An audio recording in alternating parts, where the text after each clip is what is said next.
من اروح له ما دام لا عندي لا عمال لا مؤسسه لا شيء لا راتب؟ ليه تقطعونه علي ليه؟ حسبي الله ونعم الوكيل، حسبي الله ونعم الوكيل. يعني خلاص ارتحت الحين يا ضماننا الاجتماعي، خربت بيتي، خربت البيت خلاص، الله يعين بس. من كان يظن يوما أن كبار السن والمحتاجين والأرامل في أحد أغنى دول العالم سيذوقون مرارة قطع الإعانات عنهم في بلاد صارت تصرف الملايير على اللهو والترفيه وجلب الراقصات. هذه هي الحال التي آلت إليها بلاد الحرمين الشريفين بعد أن فرض وزيرها أحمد الراجحي شروطا وصفت بالتعجيزية من أجل الاستفادة من إعانات الضمان الاجتماعي.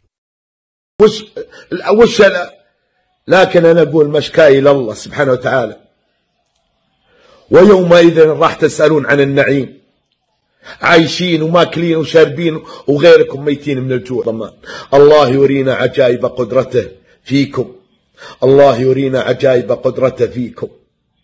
وقد زادت حدة الغضب وسط الشارع السعودي بعد الخرجة الاستفزازية ليزيد الراجحي عندما دافع عن ابن عمه وزير العمل ممتطيا طائرته الخاصة الفاخرة.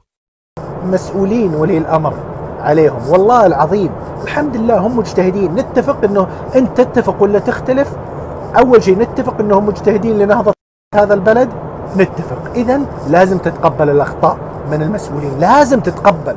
هذا الخطاب المستفز والذي صدر عن شخص ينعم وسط الأموال الطائلة وفي خضم انتشار المحرمات في المملكة والتي تصرف عليها ملايين الريالات رفع من مستوى الغضب خصوصا تجاه آل الراجحي وسط دعوات لمقاطعة منتجات شركاتهم.